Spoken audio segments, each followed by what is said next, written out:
Travelers on the Omnibus occasionally touches on mature subject matter with mature language. As such, the audience discretion is advised.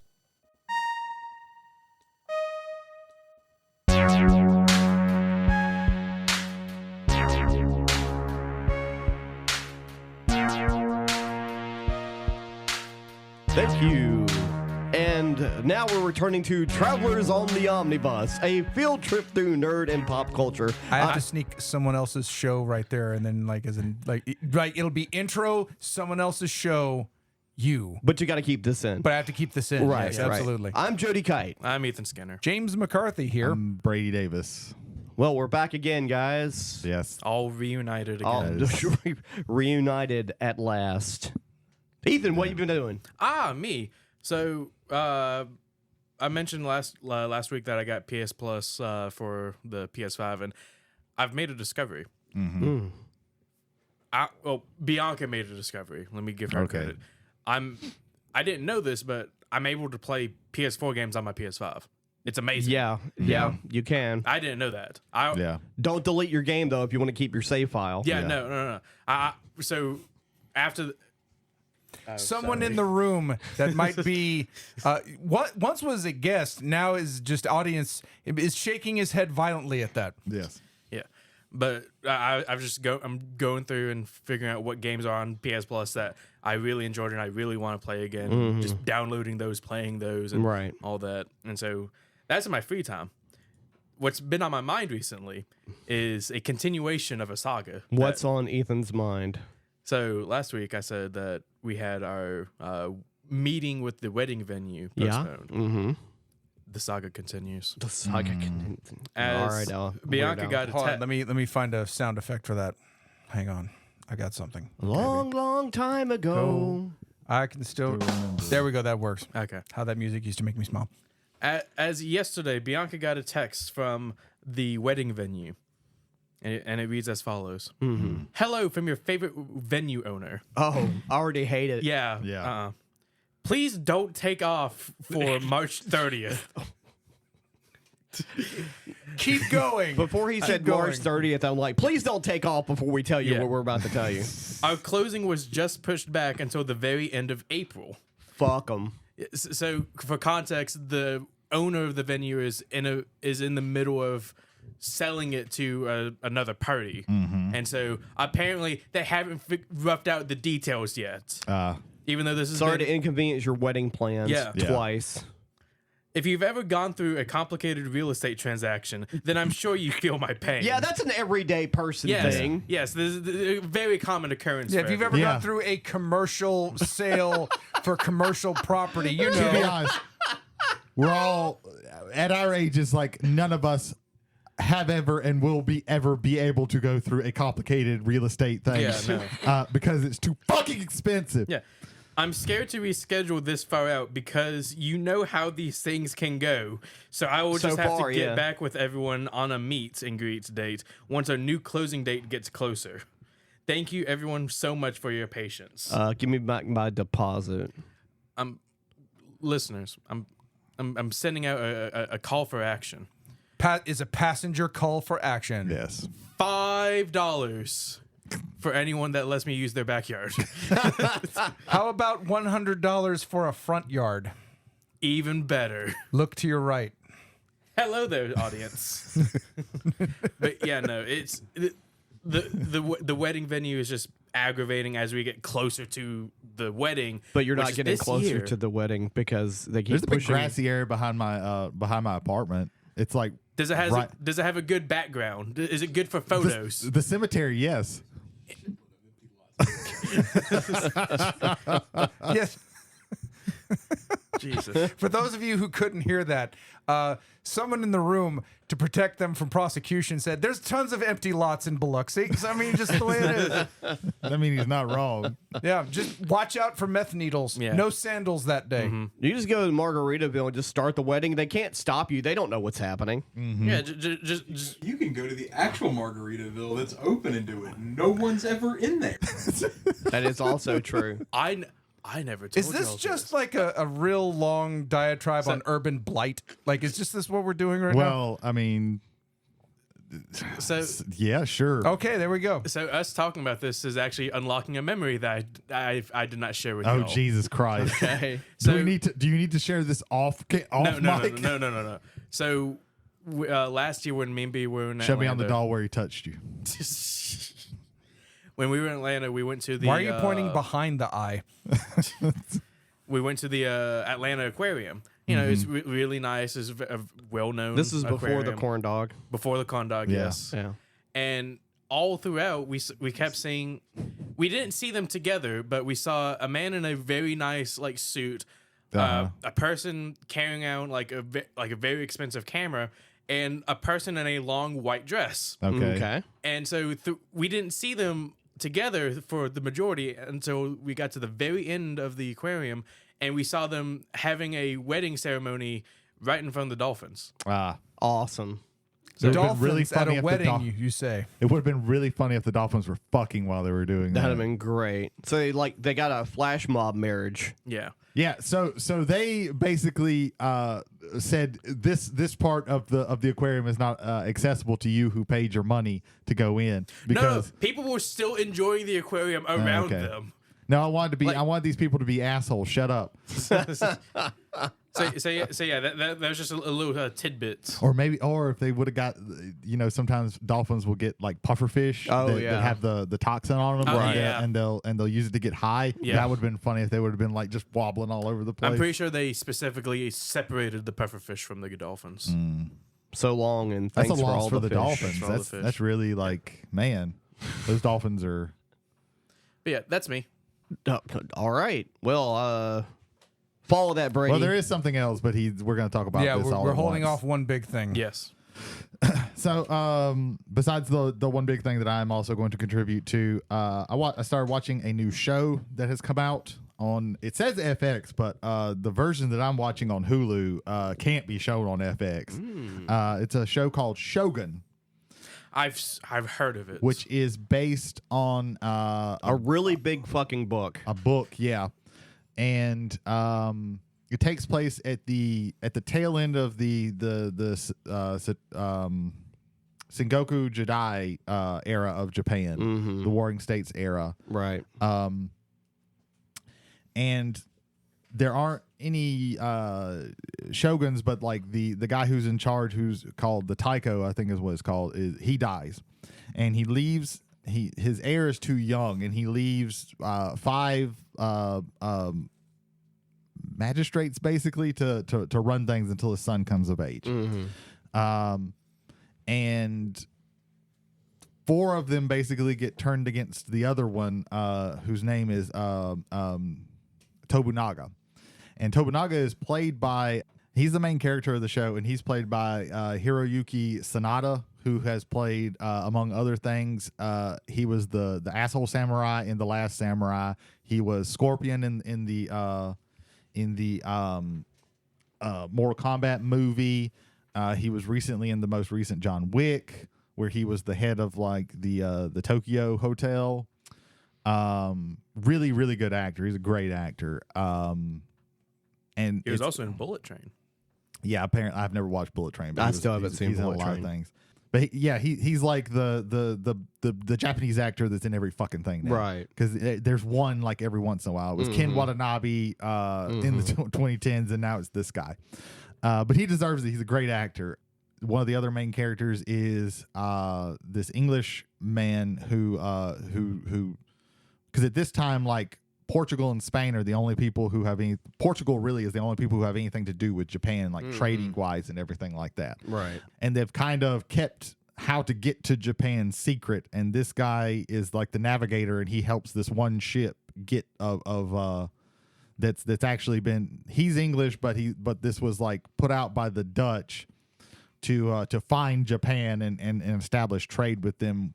And at this time, all the Portugals are Catholic and English is Protestant at this time, so they fucking hate each other. So it's him. He gets there and he gets embroiled in all of this like court intrigue, and it's very. It feels like so you can watch it in there's a dubbed version of it, but like 80% of the dialogue is in Japanese. Well, that's cool. technically the only other thing that's being spoken is Portugal, but they do it in English, I guess. So 100% of it wouldn't be in subtitle, Right. Because I can imagine it'd be very hard to get American audiences to care about something that was 100% subtitled. But Right. it feels like an old samurai movie that's made into a series and brought into like the modern day, like all the costumes and the sets and everything are gorgeous. Right. There's a lot of court intrigue so far. Yeah. I've seen a lot of very good things and about it. interesting things happening. They're all there's all these political things going on. It's really because you've got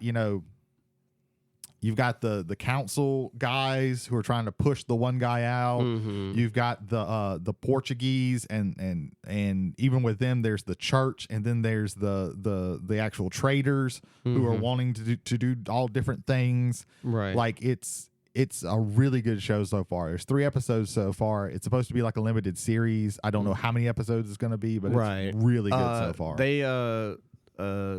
They made a TV miniseries out of the book in like 1980 with Richard Chamberlain.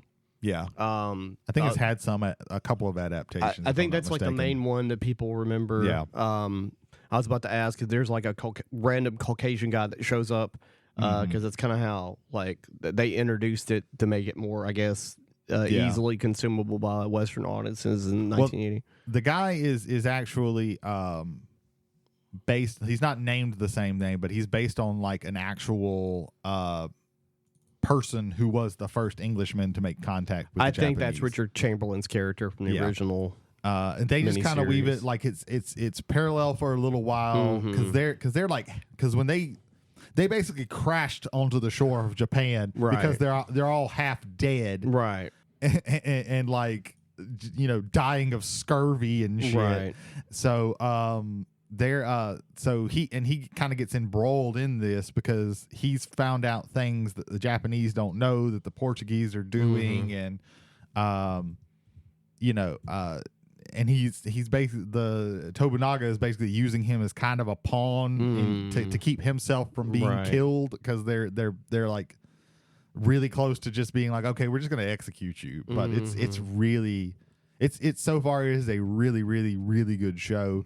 It's my favorite show so far of the year. I know it's not too far into the year, but it's gonna be hard for something to if they finish it up and it ends up being good all the way through, which I think it will be. I don't see it's gonna be very hard to supplant it as my favorite show. Yeah, that's what I've been doing. Oh, okay, cool. I guess I'm gonna go to me then. So. I started watching. First off, my buddy Phil, who currently and has been for the last 10 years, lives in Japan with his Japanese wife. He's down for a month, and so just recanting the old days, we watched some bad horror movies at my house. Well, okay. One called Demon Wind. It's from like 1988. Don't know that one. And I'm not going to go into too many details because it's just like there's a lot. It's one of those horror movies where it's bad, but there's so much shit happening. It doesn't matter. There's so much stuff going on, and you can see that. Yep, that's it. That's the poster. That never shows up. Whatever's on the cover of that never shows up.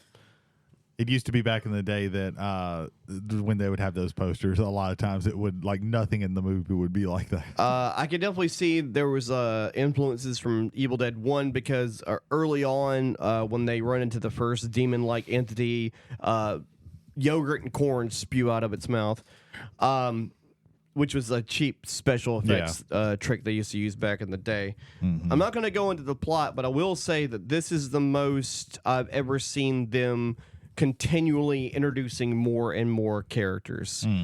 So there's this couple, they show up at this like random gas station. It's in the middle of nowhere. And they're just, talking about, he's like, I've got to find the old, Willow place or whatever they called it. And 3 or 4 of his friends show up at the gas station in the middle of nowhere. Hey man, we've been looking for you. Where's this place at? Blah, blah, blah, blah, blah. And then, like, they go to this house, and it's completely destroyed except for the outer frame of the wall. and they do one of these effects where when you look on the other side of the wall, it's just woods, but if you look through the door, it's like an interdimensional portal into the inside of the house. Yeah. And then, like, you know, a couple of characters die, and then more characters show up for some reason. More of his friends show up, like, "Hey, man, what's going on?" They're like, we got to talk." But that was something. And then we watched the company that made Sharkula. Okay. All right, I'm intrigued. Has looking through Tubi, they made 6 other ones. Jesus Christ. Of course they did. Of course they did. And the next one we watched, I had to show them the first 20 minutes of Sharkula because it's just so terrible. Sharkenstein. Jesus. Yeah. Where else do you go but Sharkenstein? Now, I'm waiting for the Shark Visible Man. let me know if you've heard this plot. So in World War II, Okay. I've heard of this plot before. They did an actual war on it. in Yeah. World War II, the Secretary to Goebbels has been working on a special brain and heart transplant to make a super Nazi soldier. Sure. Flash forward, they don't. That's about as far as that goes. Flash forward like 40, 50 years later on, he's still alive and experimenting on sharks to try and make the super soldier or whatnot. And yeah, So it's not just a Frankenstein shark, it's a Nazi. it's a Nazi Frankenstein shark. You're just putting a hat on a hat Okay. at that point. Like, Two things. Uh-huh. One, the shark looks hideous. It has arms. yeah. Later on, Yeah, Jesus so, Christ. That's a hippo. So That Wait, is not wait, a shark. so Jesus Christ. So That's just paper mache. they spared, could no, tell- they spared What no the expense. no, it's worse than paper mache. I'll tell you what it is. So they ran out of that's the CGI shark. Okay. Okay. No. They only had like so much money, like none, for the CGI No, I could tell it shark. was CGI. It had the words high score with a number up And above then it. the shark manifests legs, but they never show it actually happening or transmorphing or anything Yeah. like that. And then it's literally just a guy with a rubber puppet, like superimposed over the shit. Wow. Second thing. Yeah, sure. Is this also the same people that made Raiders of the Lost Shark and Shark Exorcist? I'm not sure. Okay, hold on. Definitely not Shark Exorcist, because the guy who did Shark Exorcist loves to make movies where women writhe around on the ground in no clothing or next to no clothing. Yeah, none of that happens in like Sharkenstein or Sharkula. So in Shark Exorcist, is it an exorcist for sharks, or is it an exorcist getting a shark So out of a the person? tagline Hold on, is no. I've seen it. So Shark Exorcist. That's just why I asked him. I was looking straight at Go, him. go to the Okay, experience good. one here. Okay, Yeah. so a demonic nun. Okay. She's not a demon. She just worships the devil. Okay, yeah, And yeah. she asks Satan to send her an avenger. Uh-huh. And that avenger is a demon-possessed shark. Oh, a demon-possessed who shark. eventually becomes into possession of a penthouse pet. That's the best way I can put it. What, Yeah. not the prestige of a Playboy bunny. It was a penthouse pet. Yeah. And then there's a scene with her and someone either pretending to be autistic or full on mentally challenged, and she like seduces her in a pool. And then the last 20 minutes is a girl going around sniffing shark plushies at a SeaWorld. There you go. That's the movie. That's the movie. I don't- Shark Exorcist. That is not Shark Side of the Moon. Didn't answer my question, but we'll move on. Yeah. Then If I you watched. can't answer a question, just nuke the ground that the question yeah, stands yeah. on. Yeah. Is there any other questions, Ethan? Those are all my questions. have I'm been actually answered. kind of interested in Raiders of the Lost Shark. I Yeah. like a good pun. I That's was- a good pun. Well, they're all puns. Yeah. The only thing that was disappointing about You shit on me for Shark Side of the Moon. Like that is, I'm offended now. the only disappointing thing about Sharkenstein is that the actor that was in Sharkula that played Renfield isn't in Sharkenstein because let me tell you, he could deliver lines like nobody I've ever seen before. I'm serious. I cannot stop thinking about Raiders of the Lost Shark. I just want a shark with the little Indiana Jones hat. We're done, folks. It's over. He like waddles up to the idol and he's like pulls out. And he got like the bag of sand in one fin. And he's just, but it's like it's a bag of it's a bag of like it's a bag of chum. It's not a bag of boom. or it's plankton. It's just plankton. The boulder's chasing him. He's just hopping along. Yeah, he just has to like hop along. Luckily, the pit has water in it, so he just dives in. That's way funnier than Dracula's name. Belloc's a dolphin. Dracula's name in Sharkula is Vlad Constantine. Moving on. So, I watched a good movie. I watched Sir Gawain and the Green Knight, or just the Green Knight, A24, the Green Knight. They pronounce his name Gawain in the movie. Well, the king says Garwin several times. Yeah, he's a Garwin or Gawarn or something like that. It's like when they call Smaug in The Hobbit. Not really. That's a bad joke. It fell flat. Anyway, that was like Jerry Lewis he's Smaug saying to me. He was Smaug in the Rankin and Bass Hobbit movie. He is Smaug. I agree. So, so I watched The Green Knight. Jay, have you seen The Green Knight? I know Yes. Brady has. Yes. What did you think about it? I enjoyed it. I'm glad that they played with the narrative so that it didn't follow the poem directly. They changed some stuff because I'm a big fan of Arthurian myth anyway. And I actually, instead of talking about the movie, because like if you know the story, you know enough of the story. But I watched some, not reviews, but I watched some historical stuff about where that story originated. And it actually goes into some very interesting details about how that story and how the story of Arthurian myth actually started. And it's actually one of my favorite parts about the historical stuff that happened in what would be England is that the last time Rome occupied England, because me and Jay has talked about this before, happened like 4 times when Rome tried to occupy what would be England. But the last time they left to try and go back and conquer Rome, the Saxons came in, and I guess that's where that term comes from. They sacked the whole entire continent, country.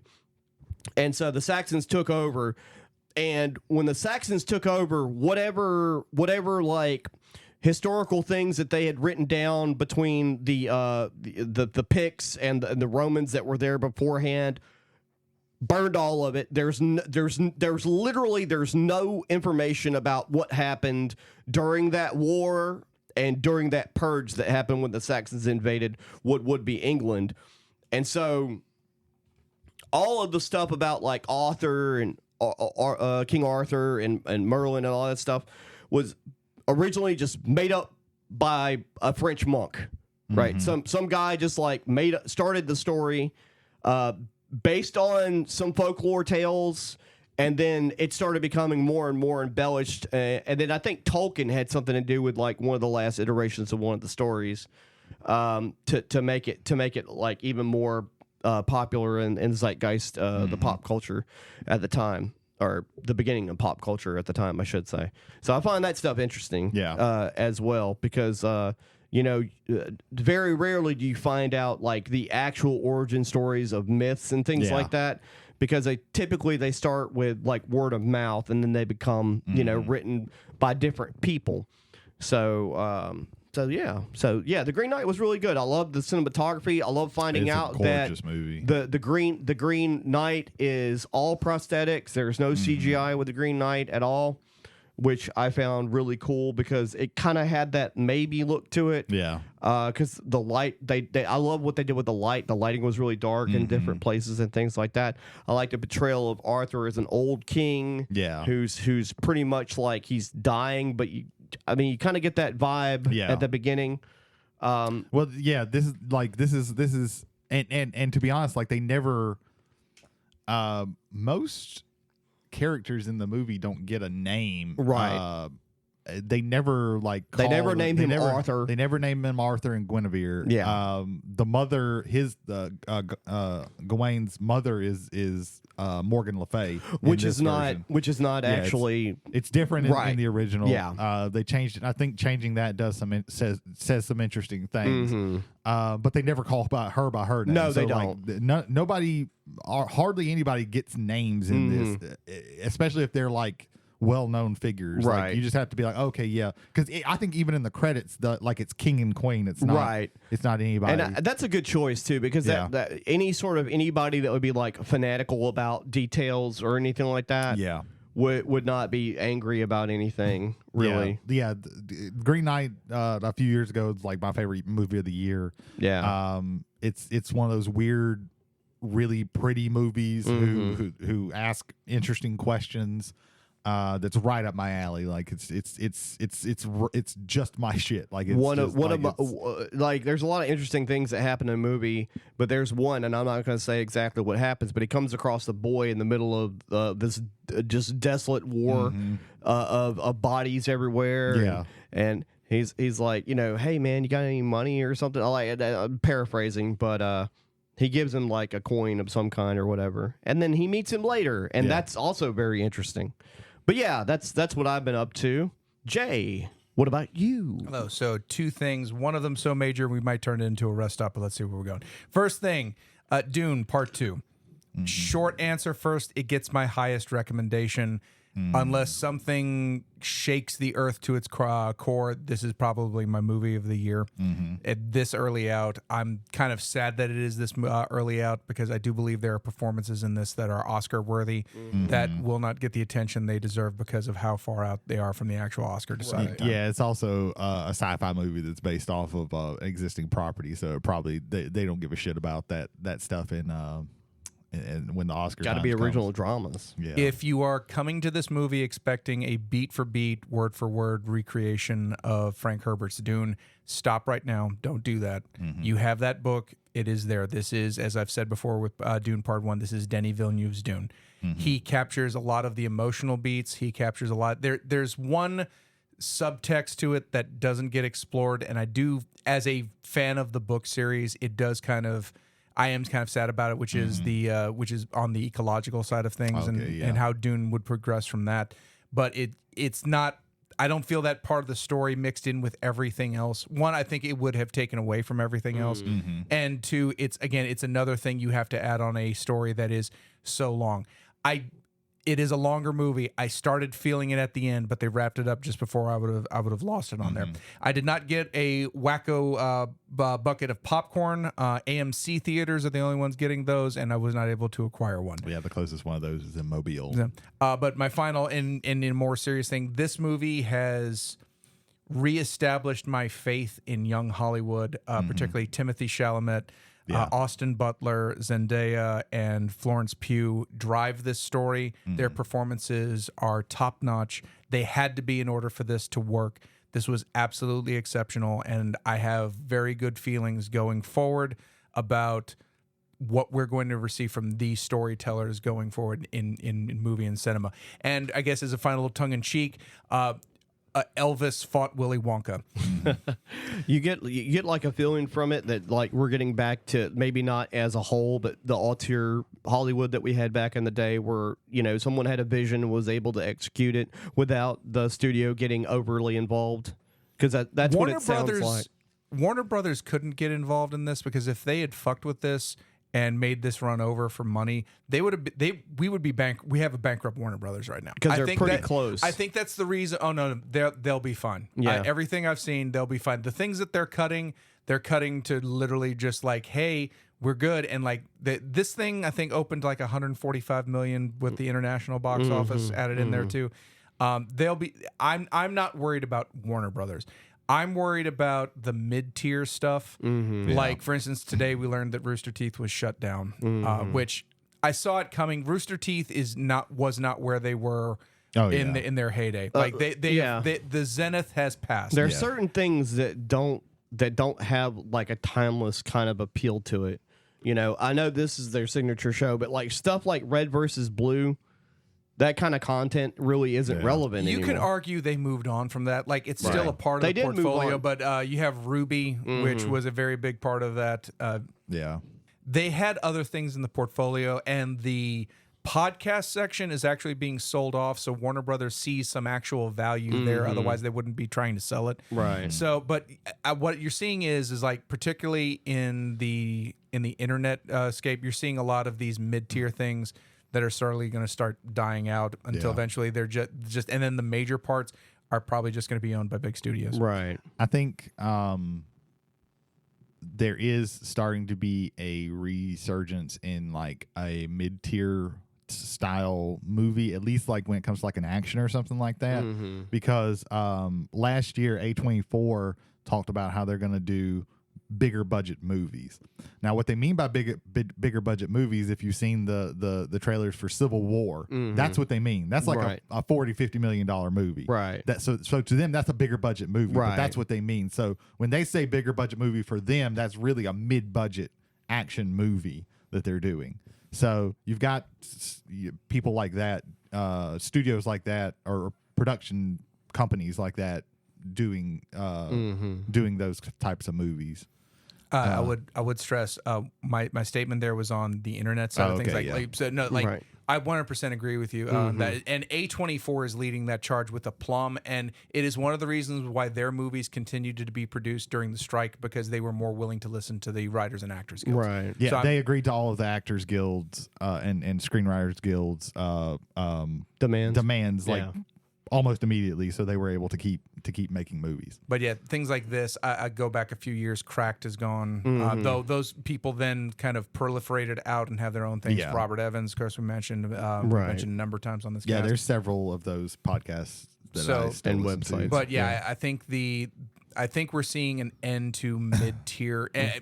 When I say mid, I don't mean bad. I mean middle level tier content on the internet. Production. You're either going to have you're that- either going to have a dude with a webcam or just a camera that he bought off of Temu, or you're going to have multi-million-dollar projects like Mr. Beast. I don't think that middle ground is going to disappear for a while. It's been disappeared because on that front, what will happen is these hedge fund companies will and investment companies will like buy them up and just start slowly, or in something like Crack's case, very quickly start just gutting the hell out of it to try and make as much profit as they can. Yeah. And then it's a shell of itself, and then they just kind of leave it to twist and win. Throw in my 2 cents too. Like it's also like, a lot of the, you mentioned the Mr. Beast like being like the high tier. A lot of the mid tier YouTubers that have been doing it for like, let's just say around 10 years, if not longer, outside of Philip DeFranco, like Angry Joe, for instance, like his videos now get like maybe 20,000 views. Yeah. Because there's an oversaturation of that kind of content. Yeah. Also, just Twitch streamers, like that was like a big deal, especially during COVID. Yeah. Right before COVID, it started being a big deal, but that market is also oversaturated to the point of where there's really only about a dozen of them that have like name recognition. So yeah. But when it comes to back to Dune, I've been thinking about it for a little while, but like Denis Villeneuve is like one of the newer, more recent directors who are like come up. Like he's probably like my favorite of those. Most of his, I haven't watched every single one of his movies, but I've watched most of his movies, and I have absolutely loved. real all quick, of them. what are the other movies he's done? So Blade Runner 2049. yeah, he's done. I love that. Blade Runner 2049. Arrival. Arrival. I love is that. great. Cesario. Sicario. I haven't seen that yet. Yeah, Sicario's great. Prisoners. Prisoners is I haven't seen it yet. phenomenal. Enemy. One of my favorite movies of the past 10-15 years. That was the Jake Gyllenhaal movie, Yes. right? It's not for everybody, Right. but it's so good. That's a good way to define Denis Villeneuve. Like I think when I like- sent y'all my A24 list, that was like the number one A24 movie. it was like one or two. I think Green Knight. Green Knight was like 4. Green Knight might have been 4. I can't remember if that one or Everything Everywhere All at Once was number 1. I was disappointed with how low the Iron Claw was on your list, but then I looked at it and was like, oh no, these are just very good movies. Yeah, Okay, yeah. It's just only like the very bottom were movies that I'm like really and truly like the last 2 were like movies that I did not like. But yeah, he's so good, and he's all of his movies that I've watched have been really, really great. He's a great visual director. In fact, he not very long ago said, like a couple weeks ago, said that, which I don't agree with. He said he thinks there's too much dialogue in movies, and like movies should be a primarily visual thing, which I don't agree with. I think it depends. I feel like movies is supposed to be is a joining of the visual, as long as it's organic of the visual yeah. and the auditory. But I mean, he makes good movies, so I'm not gonna get too mad at it. I just disagree with him. Two last things on the movie. One, the Giddy Prime scene is fantastic. Artistically, I love the way it was shot. It was used in infrared, so everything is in black and white. Nice. And it's fantastic. And the second thing is, and this one's probably going to be my strongest point, might get some blowback. Hans Zimmer, this is his best score he's ever done. Oh wow. Far and beyond anything he's ever done. I'm gonna stand by that. I'm just 100% stand by that. But again, Dune Part 2 gets my highest recommendation. My favorite part of the movie was when, right before the final battle, Paul looks into the camera and goes, "It's Muad'Dibin time." It never rains on Arrakis. So actually, no. So things that rub against memory. Long Live the Fighters is Yaha Choda in the Fremen language developed by Frank Herbert.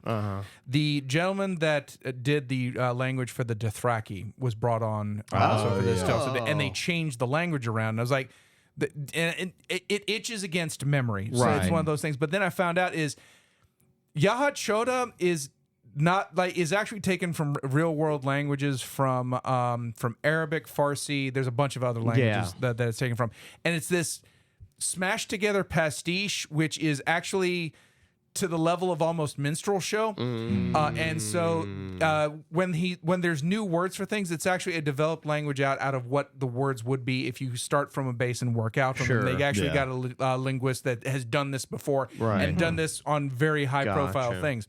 Yeah. So I end up appreciating it. It was something that kind of caught me, and then when I looked into it more, which that says another thing about this movie that I wanted to look into more about what was going into this movie. Fantastic, absolutely fantastic. Also, just a quick shot. He might get overlooked with all this. Javier Bardem. This is one of his best performances. I love Javier Bardem. It's not to the level of Anton Chigurh, but that is such a mountain peak that. But it is. He is exactly the way I think Stilgar is in the book, and it is it's a very tragic. I won't go any further. If you haven't read the book or seen the movie, I don't know, but it is a very tragic. So it sounds like all the people who were just kind of in the first movie, they get more to do actually in this second movie. Because Zendaya's character, she was barely in the movie. Javier Bardem. Part 1, and a lot of people don't like it because it's slow, and I can agree with that. If you're expecting this Star Wars space opera masterpiece where it's just we're going from punchy dialogue into frenetic fight scene into if you're looking for that, stop. That was never Dune, movie. And that is not Denis Villeneuve's Dune. The first movie is necessary to do a lot of background so that you understand who Paul is and where he comes from. This second movie is where he's at and where he's going. That's how you have to look at this. You have to look at it as one story. 2 films into one story. And if they had tried to do if they had tried to do Denis Villeneuve's Dune and have all this, I would not have watched it. It would have been 5 hours, and no, I'm not going into that theater. I'm not putting it into my Blu-ray player. I'm not streaming it. I can't do that. I can't do 5 hours. That again, first is set up, second is payoff for the entirety of what would have been the first book. Yeah. And I wasn't saying that like it was a bad thing. I was just saying from the way you were talking about it. Yeah. See, when I first watched Dune, the first part 1 of Dune, I didn't really like it, but the more time went on, the more it grew on me, which sometimes happens with Denis Villeneuve's movies. Specifically, I was okay with 2049 the first time I saw it, and then I watched it again. It's there's always more to appreciate. Because once you have digested the story, you can then go back and kind of cipher through the details that are there, but that you don't notice because you're watching everything else. This one had a lot more detail that just immediately kind of popped out at me. And that's good. Again, just fantastic. I wish I remember the name of the cinematographer and the effects lead on this, because again, that Getty Prime scene, Right. when you see it, it is jarring and mesmerizing all at the same time. Just absolutely. It's not. Deakins did 2049. He didn't do. I don't think he did Dune. I'd have to look it up, but we're going to be moving on because we're going to a long one now. Yeah. Again, if I break here, Future Jay will tell you there's going to be a break here.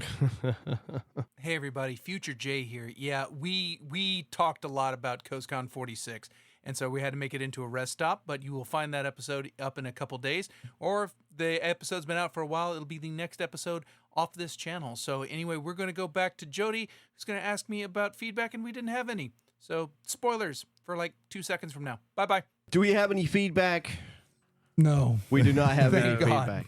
All right. Well, Do all the other stuff real quick so we can get to the next part. Of course. This is always a quick segment. That's what we've been doing. What have you been doing? If you'd like to get in touch with us, Jay. If you'd like to get in touch with us, Travelers on the Omnibus at gmail.com. Again, that's Travelers, 1L, on the Omnibus at gmail.com. Also, take part in the Spotify polls and questions that we have for each episode. You can get in touch with us on Spotify. You can listen to us on Spotify, Apple, Google, and Amazon. Saga. I guess that leads us right into our main topic. Everybody out of the pool. We're going to Adult Swim. So Adult Swim started in 2001. And actually, it started before it started. So in many different ways. Mm-hmm. So initially, there was a program on Cartoon Network that aired about like 10:30 to 10:45, and it was Space Ghost Coast to Coast. Mm-hmm. And after that was on the air for about, I don't know, like a year, maybe even 2 years or longer, before Adult Swim started proper. Mm-hmm. And I actually caught one of the programs before it was on Adult Swim, before Adult Swim was a show, about a week or 2 weeks before. A programming block is what right. I was really like awake around 3 o'clock one Saturday morning, like you do, as a younger person. In my that'll happen to you less and less, Ethan. Right. Enjoy it. I want to say I was probably around I was like 29, 30, something like that. And we used to have this channel that would show you TV programming. It was like the TV Guide channel before the TV Guide channel. I can't remember what it was called, but it was before TV Guide bought it. Yeah. And I was looking at what was coming on TV, and on Cartoon Network, there was a block between 3 o'clock and 3:15 in the morning that said "to be announced," which means that it wasn't slotted for any specific thing. And it was the first episode of C-Lab 2021. Okay, yeah. And I'm like, I don't know what this is, but it's awesome, and I wish I would have recorded it on my VCR. Yeah.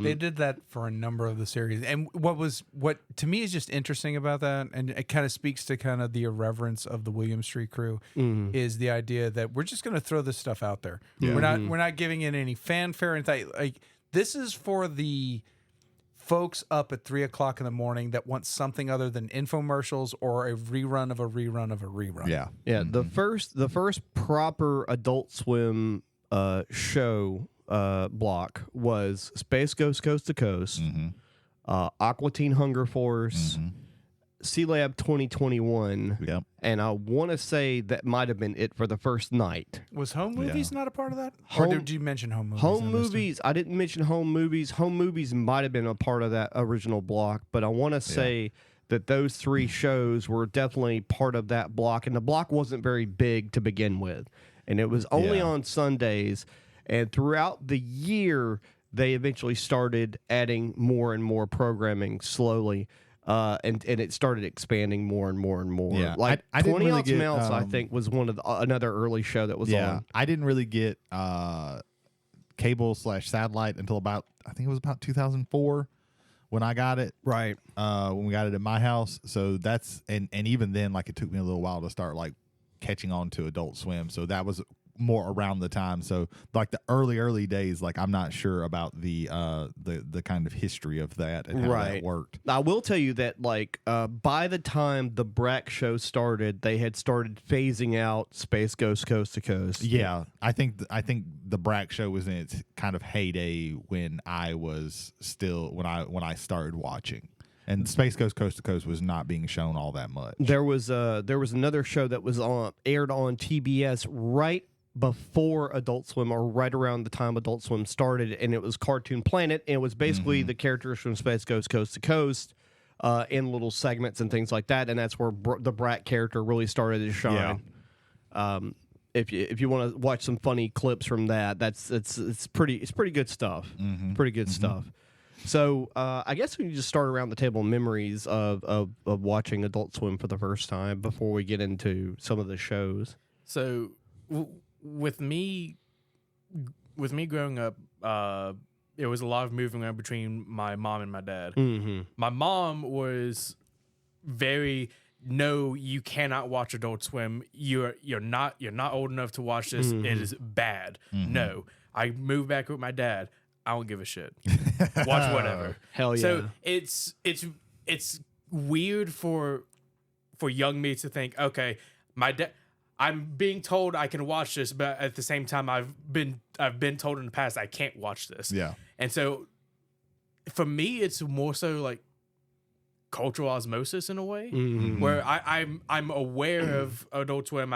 I've seen like clips of like Robot Chicken, Aqua Teen Hunger Force, but I haven't like actually sat down and watched an Adult Swim program. It was really for like late high schoolers / college students. Oh, and especially like the first because we'll get into this. There's basically two halves of Adult Swim.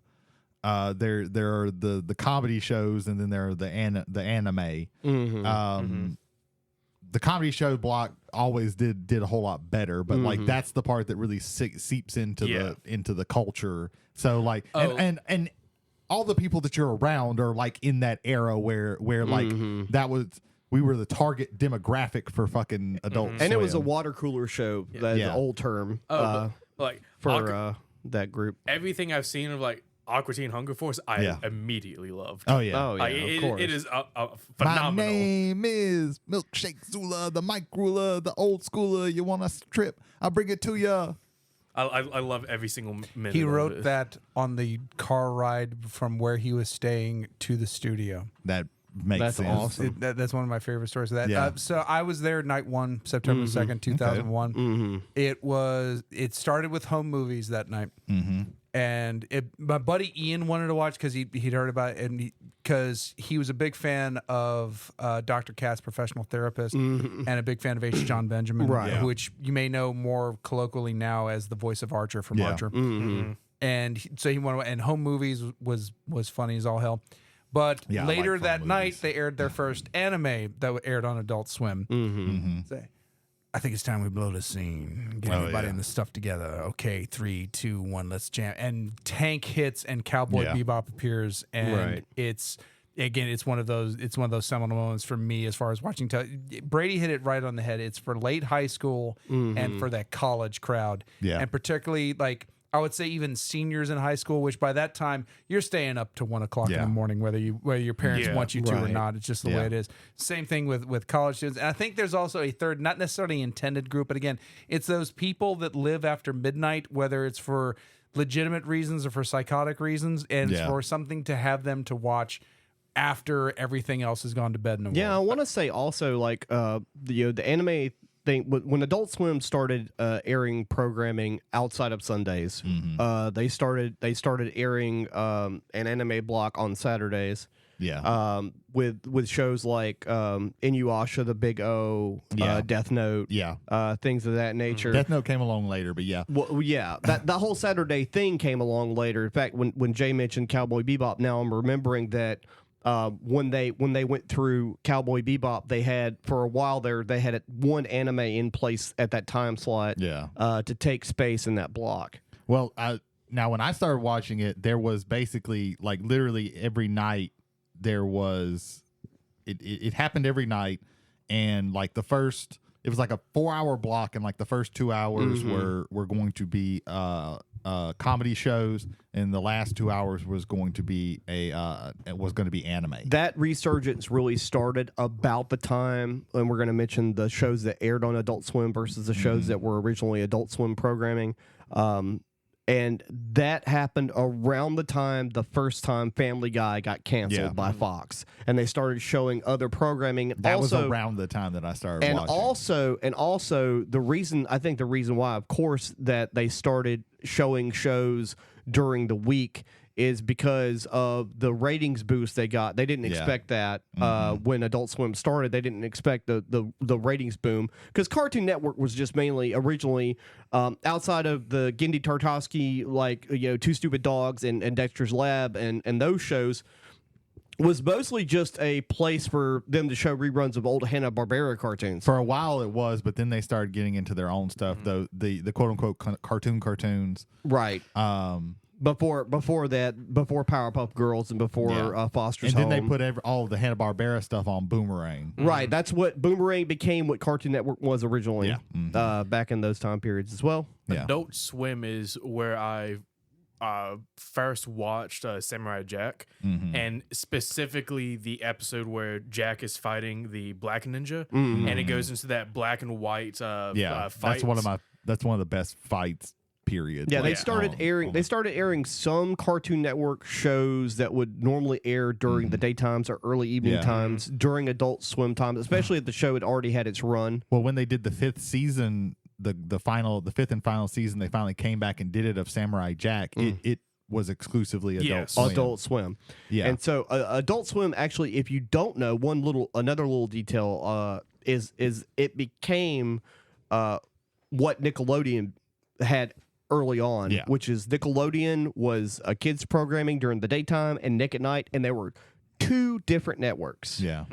And that's what Adult Swim and Cartoon Network are now and have been for a while. Two different networks. Yeah. But Aqua Teen Hunger Force, man.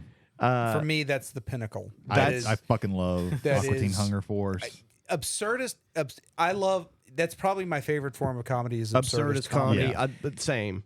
And what most people forget when they're talking about absurdist comedy is they put more accent on the absurdist, so they do just wild and just crazy shit with no meaning. Oh, look, it's absurd. It's not. It's okay. It might be absurd, but it's not funny. Yeah. Right. Aqua Teen Hunger Force is funny consistently throughout its entirety of its run. So much so that they even they play on the whole thing. It's like I think they were like Aqua Teen something squad or so. Yeah, there was one season where they were like, the whole back half of their series run is new names for the series, right? And then at the very end of it, it's Aqua Teen Hunger Force Forever. Well, and the first episode, the giant Robo Bunny episode.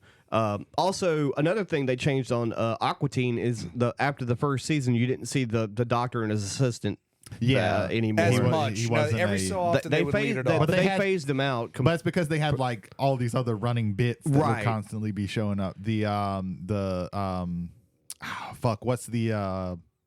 What's the Space Invader looking motherfuckers? The Moonanites. The Moonanites. Yeah, the Moon. Well, there's two Space Invaders. There's two. My dad owns a dealership. Yeah, and it's like those are not the words. Or like they get a hold of the foreigner belt and they're able to and then control there's people the with aliens foreigner that look powers. like that speak with German accents. Well, the one does, the big fat orange one. Yeah, the other one sounds like a surfer dude.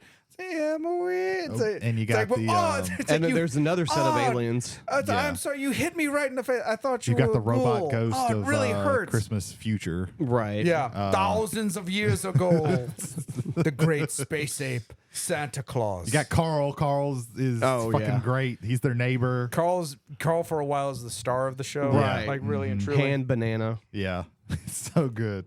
But yeah, a lot of the comedy shows were this absurdist humor. In that same, a lot of them were just some of the earlier ones like Harvey Birdman, Attorney at Law, and Sea Lab 2021 and Space Ghost Coast to Coast were just taking these old repurposing Hanna-Barbera characters Right. and repurposing them. I think Space Ghost Coast to Coast was kind of just taking like animation Literally cells took the as animation well. cells, Yeah. as well.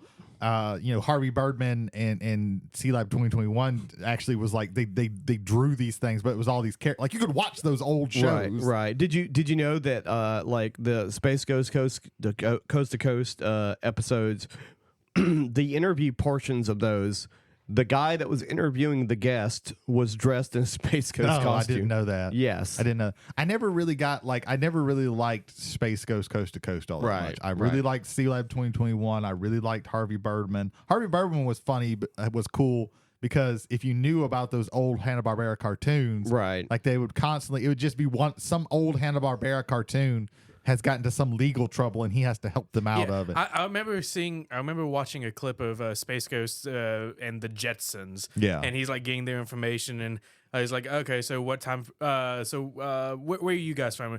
We're from the great year of 2004. He looks at the calendar, 2008.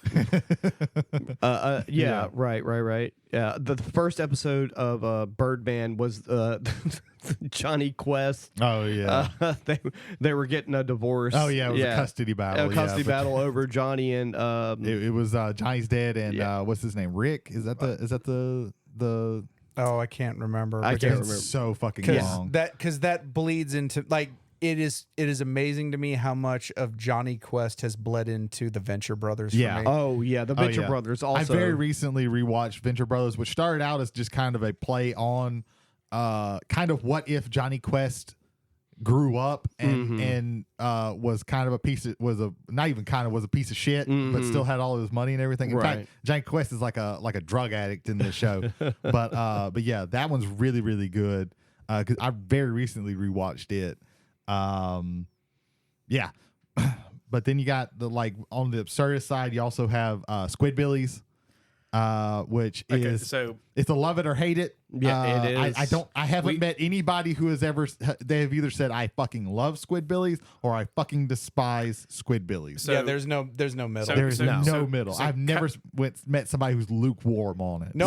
No, remember that spring when we were really into Squidbillies? No, that's not how that works. No, and I could not as divisive, but I could almost say the same thing for a couple of other shows. Yeah. Moral Oral. Yeah. If you didn't like Moral Oral, you hated Moral Oral. If you were the slightest bit even kind of on the spectrum of being religious, you probably didn't like Moral Oral. it's Gumby, but it's blasphemy. Yeah. You were gonna say something, Ethan? I'm sorry. I must have been watching the wrong Squidbilly episode. Oh yeah, I was explaining Squidbilly episodes before tonight. I was like, I despise Squidbillies. Like it is. And I was explaining all these really great episodes. Nothing was wanting me to like engage with it, and then you're just rambling off some of the weird, absurd things. Yeah. I'm like, I've been watching the wrong episodes. Yeah. Speaking of weird and absurd, I'm going to mention a show that almost everybody hates, but I enjoyed a handful of episodes of it, and that's Xavier Renegade Angel. I did not like that one. Well, we've mentioned it. We can move on. We're good. Yeah. We're good. I did not like that one at all. I am aware of It's Xavier. I want to say it was the first like 3D animated one, like Adult Swim thing, maybe even like Cartoon Network, and it was thing. cheap for the time it came out. Yeah, it was super cheap. I did not. It's very I don't even want to call it esoteric. It's philosophy, but bad philosophy. Yeah. You also had Super Jail was another like absurdist one, but was also like super gross. I started trying to rewatch that one, and that's not a show that you can binge because there's so much gross stuff that happens in it. Like you just can't. I haven't picked it back up because I'm just like I can't do it. It was really great when you had one episode a night and you got to watch one episode a night and that was it. One of my favorite shows was Frisky Dingo. You're not very as familiar with that show, or I watched it, a lot of it, and I really liked it. It's just that like nothing like stayed in my brain except for the main character, the white dude with the red eyes. Like that's the only part. Awesome X. Yeah, that's the only part. Xander Cruz. That's the only part of that show that I remember. Like nothing else bled into my brain. If you watch what the fuck is this dude? I can explain random ass Squidbilly episodes, Venture Brother episodes, Aqua Teen Hunger Force episodes. The first episode of Frisky Dingo, he's pretty. Xander Cruz is pretty much Batman, right? Yeah. He's Batman, Iron Man. Yes, that's the bad guy. That's Killface. So.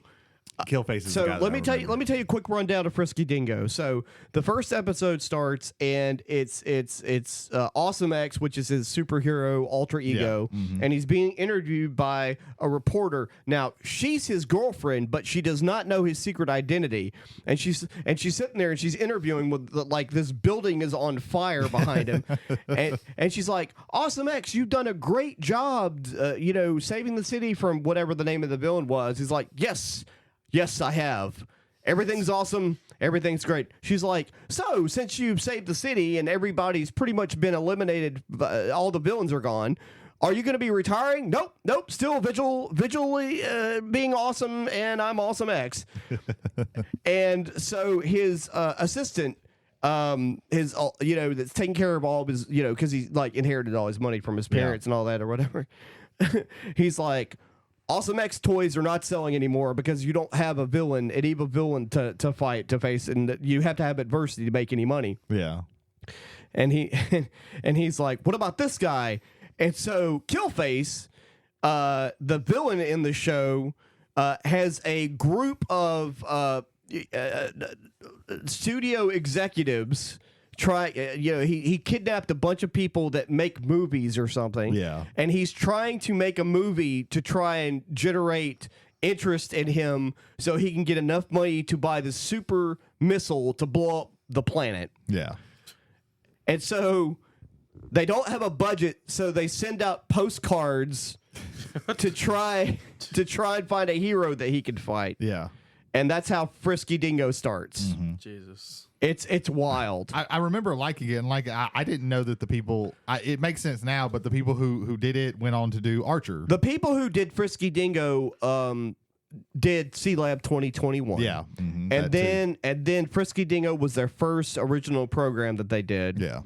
And then the writer's strike happened about 2008. Yeah. And killed their studio, and then they reformed and made Archer. Yeah. So that's what happened there. But yeah, I love Frisky Dingo. I've never been a fan of 12-Ounce Mouse.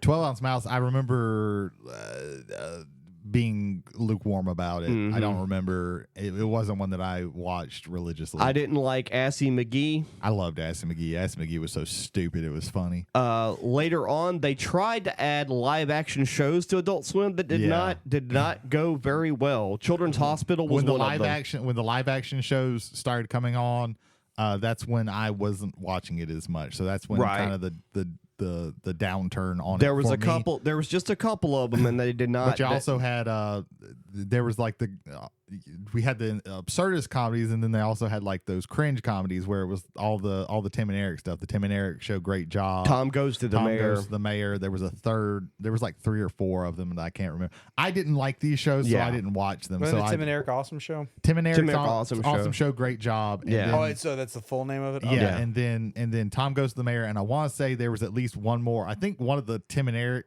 characters, Right. I think Tim and Eric's bedtime stories. Tim and Eric's bedtime stories. The one that what's his name? He played the guy with the glasses, the scientist guy with the big hair. He's a well-known actor. Fuck. Yeah.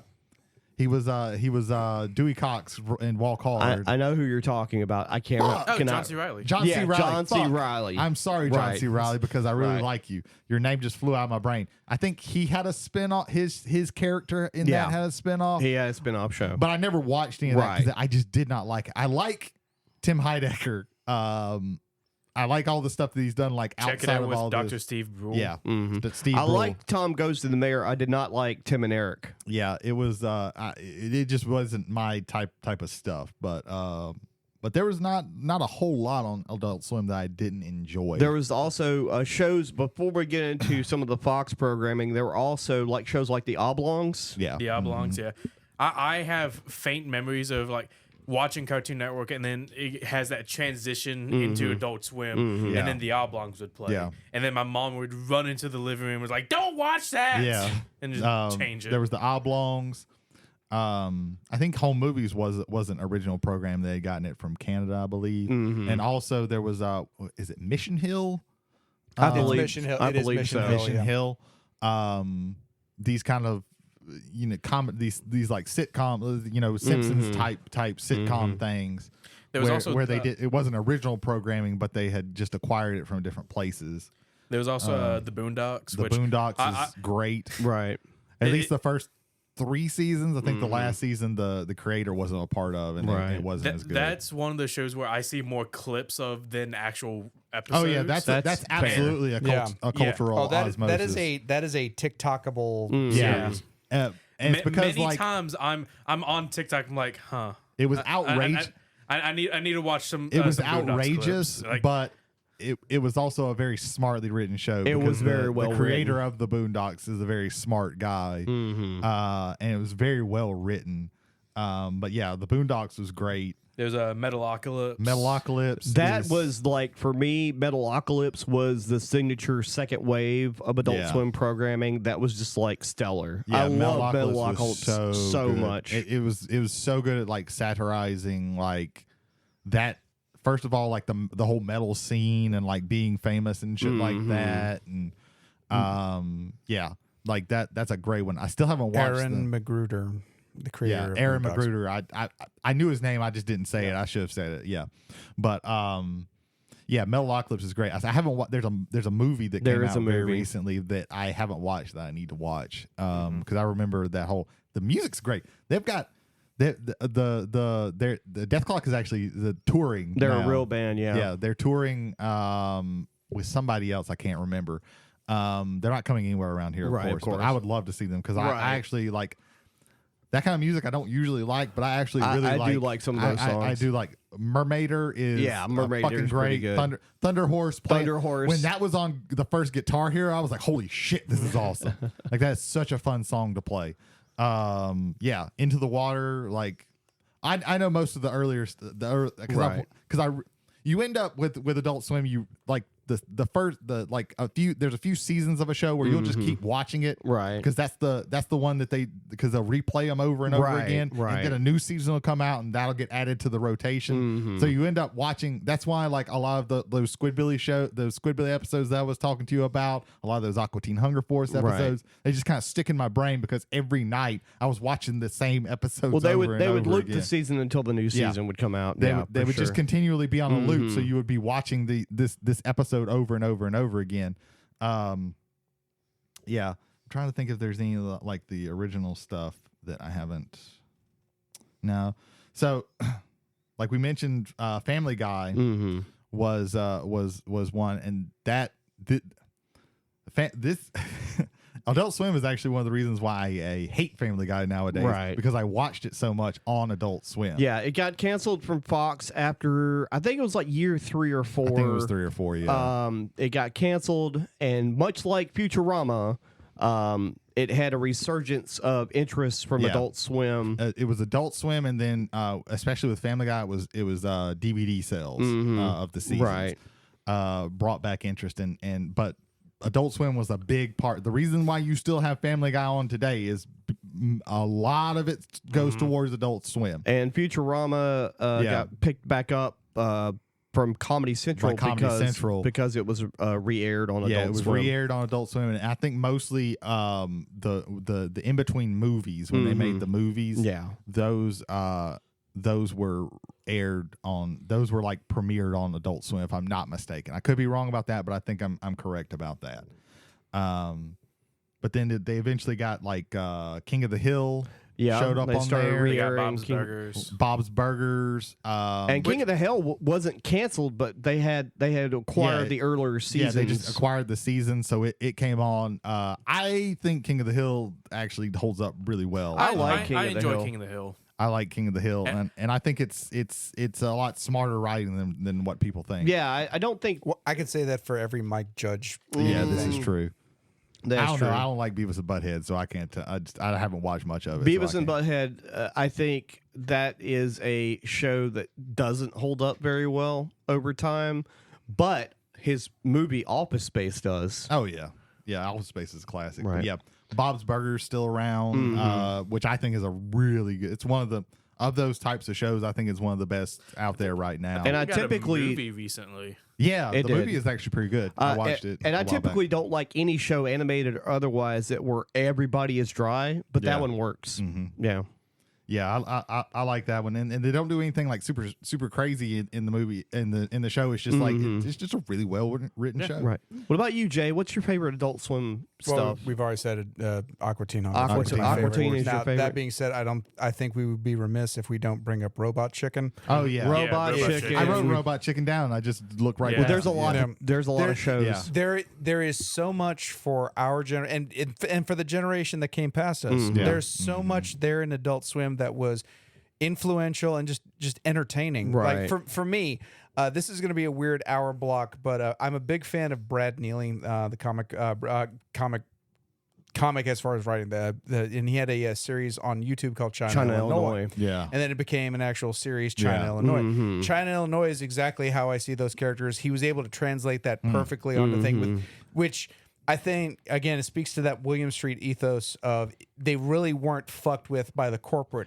Right. The corporate liked what was going on there. It was making the money. Let them go. Yeah, And they just really let 'em got do that. to any kind of like people could bring like all kinds of shit to them and they would get it done. I was mentioning that block. So that first half of that block is China, Illinois, which is just That one I perfectly didn't care insane. for, Before all the bad things that came out of the dean of the college is Hulk Hogan, and it's exactly how Yes. over the top Right. as you would think it would be. The second half of that block is Super Jail, Right. and that is just insane. What if Willy Wonka ran a jail? Yeah. Yeah. Yeah, Super Jail, like I said, it's great. I love it. It's so over the top, but it's not a show that you can like watch a whole bunch of episodes of. Not at all. But yeah, I love Super Jail. I absolutely love Super Jail. I have no memories of this. Well, life on the outside ain't what it used to be. I love that the intro was always a little bit different because it was always a new perp that gets caught and gets sent to Super Yeah. Jail, and then it goes into the regular Oh theme man, song. it's great. It's so good. It's great. I want to talk about a tradition with them that many others have done, but I don't think anyone does it as good as William Street and Adult Swim, and that's April Fool's Day jokes. The original one started in 2004, where just every episode that night of Adult Swim, everybody had mustaches for some fucking reason. They just fucking superimposed mustaches on everybody, and then it's like, oh shit. The most prevalent one that probably everybody thinks about is in 2009, rather than doing their regular block, unannounced, they just showed The Room by Tommy Wiseau. We know about The Room in large part thanks to Adult Yeah, Swim. this is true, yeah. And for like 3 or 4 years, they kept running that joke. It's like, okay, we're just gonna do a regular night of programming. The Room shows up, and Yeah. then that last year when the joke had finally run its course, you're watching The Room. It goes about 2 minutes in. Yeah. And then it cuts to Tom from Toonami, and it's Toonami out of fucking nowhere. What the fuck? And I don't know if it was initially supposed to bring Toonami back, but the reception from that made it so that Toonami came back as a Saturday night from block what I have programmer. heard, that really helped it. And a lot of Western people's American kids' first foray into anime comes from Toonami. It was that after school block that had all the shonen and stuff like that. Dragon Ball Z, Dragon Ball Z. Sailor Moon. And we can't also forget the Saturday night block because that's where the Right. harder shit Right. would like really hit to as well. Well, the Saturday block basically became like the Adult Swim stuff because Adult Swim had the more adult anime. I have a memory with Toonami. Okay. Oh yeah. So they had Bleach on Toonami, Yeah. and I remember I was living with my dad, and he was out on a date night, and he had asked our neighbor's older son to watch us for the night. I remember waking up in the middle and just coming into the living room, and he's like sitting on the couch watching Bleach, and he's like, he looks at me, he's like, "Hey, come over here, watch this with me." I go sit down. I don't remember what exactly was happening, but it was like blood splurts all over the Yeah. place. People were getting cut in half. I'm like, Yeah. No, I'm fine. Was this called Bleach? Okay, yeah, no. So yeah. Adult Swim was how I found out about Fooly Cooly FLCL. Fooly Cooly is one of the big ones. From Cowboy Bebop, of course, is like the number one. They were the first ones to like air it completely uncensored, and they even had a little thing on there where they were talking like, hey, you know, they want us to censor this, but we're not going to do that because we're American cowboys. I remember they would always talk about that. But yeah, the Fooly Cooly was a really big one. Ghost in the Shell standalone complex, which was the show version of a continuation from Ghost in the Shell. The movie, yeah. I learned from that the why the titling is like standalone complex is you can watch each episode alone and it tells a story. Right. But that each story interwoven tells a complex story. So that's why it's a standalone complex. And I thought that titling is very this is what this does. And I appreciate that. They really put standalone complex was great because they pushed like the philosophy a lot. Like it got really heavy on the philosophy, and it was really enjoyable. But you had Cowboy Bebop, Paranoia Agent, which is a Satoshi Kon. And that DVD I have not seen Jody's eyes lighten up the way when you said Paranoia Agent. That show was amazing, and one thing about that anime is that it's been out of print for a long time on DVD, and it's impossible to find. Unless try recently, because I recently got it on Blu-ray. Okay. There's that same company that's putting out all the Ghibli movies. Right. I think it's G Kids. Right. They've started putting out a lot of older stuff. Right. So you might be able to find it. I'm going to mention another show here in a second, mainly due to the same reason why you couldn't get Paranoia Agent until recently. The American distributor for Gundam lost the rights, and there was no way for anybody to watch the newer Gundam shows like Unicorn. Unicorn was out for like 3 years before people could watch it over here legally because of that reason. The big one that was on, was it Toonami or was it Adult Swim? I can't remember. Sometimes it bleeds together, but I know Gundam Seed was like a big one that I think it was Adult Swim. I could be wrong about that. But there's also Trigun. Trigun was like an older anime that got a lot of boost. I want to say that was on Sunday before they started the Saturday block of anime. I remember watching that one. That was the first time I ever watched that one. Same. The original Full Metal Alchemist, and then of course Brotherhood eventually was on there too. I can't go back. Like I've watched the original one, and that's the one that I have a connection to. Everybody's like, "Oh, watch Brotherhood; it's better." I can't get into it. I can get in. I can get into either because it just doesn't happen. Like things happen in different order, and it fucks with me. Yeah, I'm actually the same way, and I've seen clips from the show that came afterwards, and I understand why people say that. But again.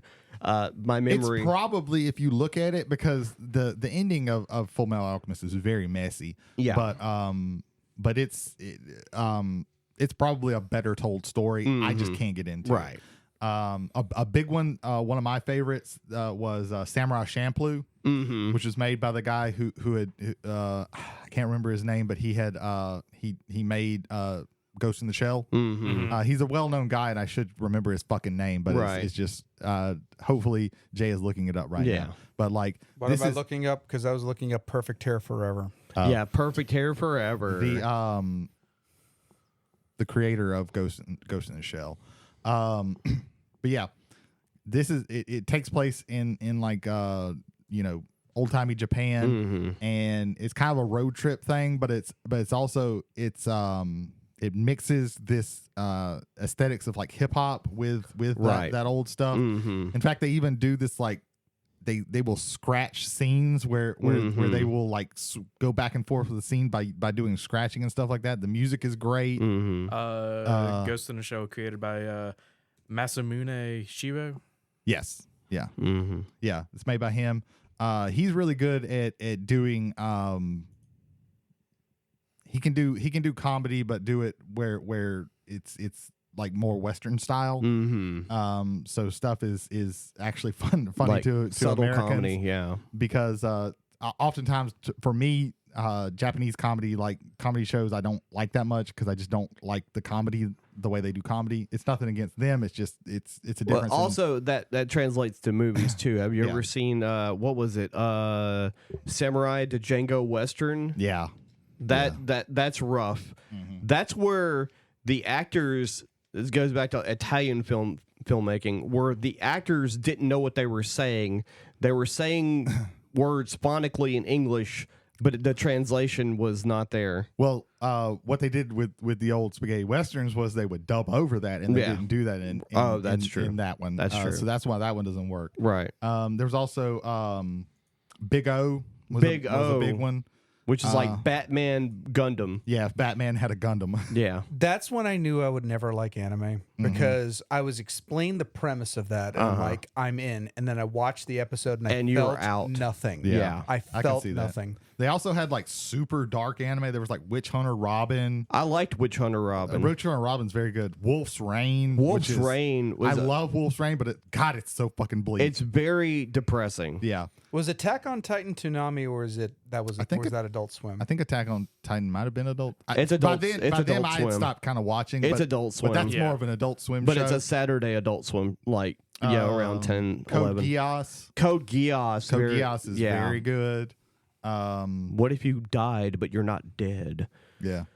Um, Eureka 7 Right. was very good. I think there's so Adult many. Swim did a really good job of like this more adult oriented Right, anime, right. bringing that into America. Be it horror, I think Ergo Proxy might have also been an Adult Swim. I know, one. like Blue Gender. Blue Gender, which is a very dark adult anime. That one was also I didn't like that one all that much. Right. But I kind of got in the middle of a season of that, so I didn't. And this was back in the back in the day, anime didn't have seasons. They were just like, this anime is 26 episodes, and that's all that you fucking get. This anime is 12 episodes. That's all that you fucking get. And it was great. Back in my day, anime is there's this movie. Have Yeah. you seen it? Yeah. OVA. So yeah. A 50 times retaped tape that has Vampire Hunter D on it. Yeah, they But previously had La Blue Girl. Oh no.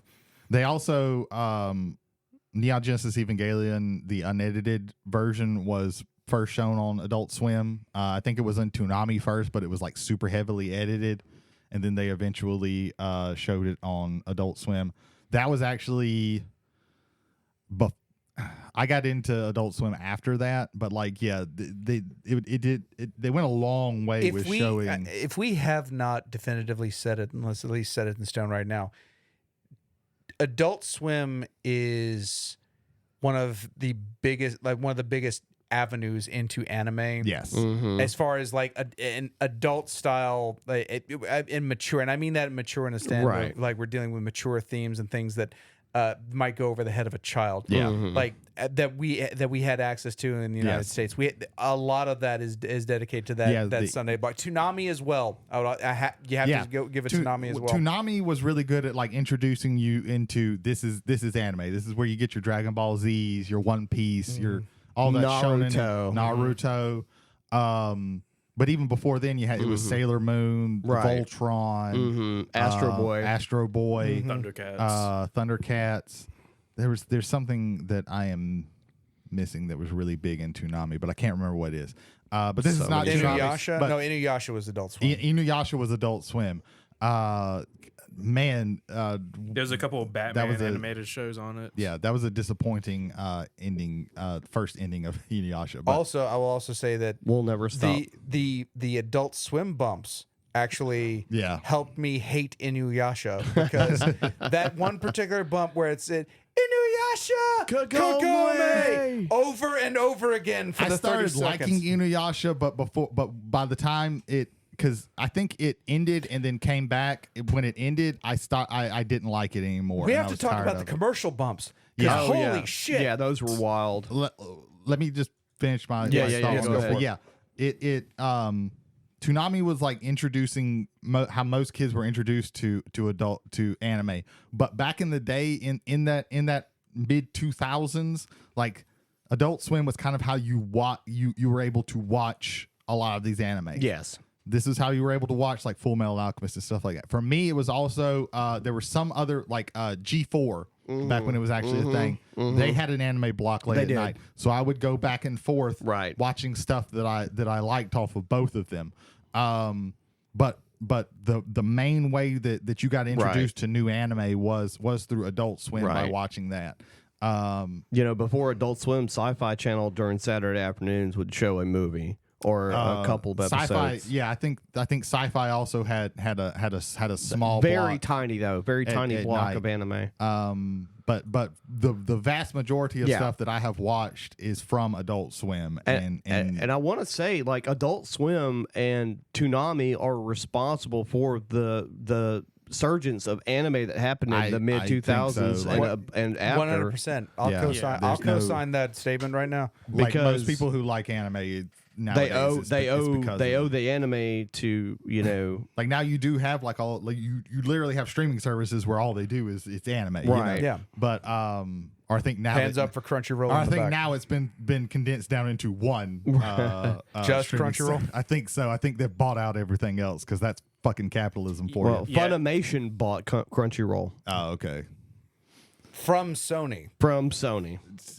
Yeah, whatever. It's all going to be one amorphous blob. So. That is true. But yeah, that's how you like most people if they like anime it's because of something that they saw on Adult Swim. Probably Toonami, and then when they got older and into that late high school college age is when they got into like the darker, more complex anime where it's not just I have to fight you because you want to destroy the world. I have to get stronger. Here's a new power, And I'm saying that, not saying that it's bad. Right. I like some shonen shit too. Right. But when you got into like the more complex stuff where, somebody can show you, there's everybody who's around our age that can show you a picture of a dog and a girl and put them together and say plus that, and we all go, oh shit, right, fuck. We all know what that fucking is. And I think like the popularity of anime also, kind of like carved so much of the space on that network as a whole, both Cartoon Network and Adult Swim, that and maybe COVID might have also had a hand in this, but I want to say William Street is no more. Like they closed their doors like last year, I want to say, but double check that for me. It's not that they're closed; it's that they're kind of pretty much under the Discovery Warner Brothers umbrella. Yeah, I want to say they closed them down, but I could be wrong. We're about to find out momentarily. But yeah, I think we're getting close to wrapping this up. Well, Jay did mention the bumps. Right. This was a big thing of like this is what made them feel, to me, what made Adult Swim feel like a cohesive thing. Let me say this: if I don't mention this, Jason Holder is going to stab me in the eye. Okay. So you get it's commercial break time, but then all of a sudden it's a beach and the waves are rolling in and maybe there's a seagull kind of flying around and it's like, what the fuck am I watching? And then from the left side, Aquaman is shown from the back and he just like slides into frame. And then all of a sudden he does the Aquaman dance. The Aquaman dance is the first bump I specifically remember, where just you would be in the middle of a commercial break and all of a sudden they'll just throw out this bump of just Aquaman dancing to this techno beat. And it's what is going on? And again, it's that irreverence that's going on there. There was one bump they had that they eventually started showing during regular hours of Cartoon Network, but started on Adult Swim, and it's the Legion of Doom, and they're trying to figure out what they're gonna do. And the only part I can remember is they go, what do you think, Toy Maker? And Toy Maker, which was a villain in that show, was, I just want to make more toys. And then everybody laughed, and that was the end of the bump. It was just really weird, irreverent stuff. Yeah, the ones that no specific one sticks in my mind, because when I was really watching Adult Swim like religiously, It was the black background with white text box. Everybody out of the pool, where they would just do some kind of joke. They'd usually shit on the fact that that everybody constantly complains about the anime block. Right. And then they shit on the anime, the people who really like the anime for shitting on the comedy shit. And it was just black. It was black background, white text. Yeah, and this white like typed font, typed looking font. When Family Guy went off the channel, I loved their bump for that because it was basically Cartoon Network and particularly Adult Swim cartoons, like all waving goodbye to them. And I thought, okay, that's pretty cool. Yeah. William Street still exists. Mike Llewellyn was the president of Adult Swim on April 29th, 2020. And then he eventually got bumped up to the full president of Cartoon Network. Yeah. So effectively the president for both. But because Cartoon Network oversees Adult Swim and oversees William Street, it's kind of they were brought in directly under that umbrella, but they still exist. Yeah. Now you can make the argument it's a husk. Yeah. But they still exist on paper. Yeah. I feel if we do not mention this show, we will get bombarded. So Rick and Morty. Oh yeah. Rick and Morty exists. It is obvious. It's honestly, it has been the most popular thing to come out of Adult Swim. Probably, yeah. In the last 10 years. Yeah. I like the show. I do like the show. I like 3 seasons of the show. Yeah. I got tired of it after a while. I liked it up until Reasons. The fans, the super fans of it are insufferable. Yeah. Well, the supposedly grown ass adult man that goes into McDonald's for Szechuan sauce, and screams re on the fucking ground and on the fucking place where they're trying to serve customers. No, stop. So, what are you doing?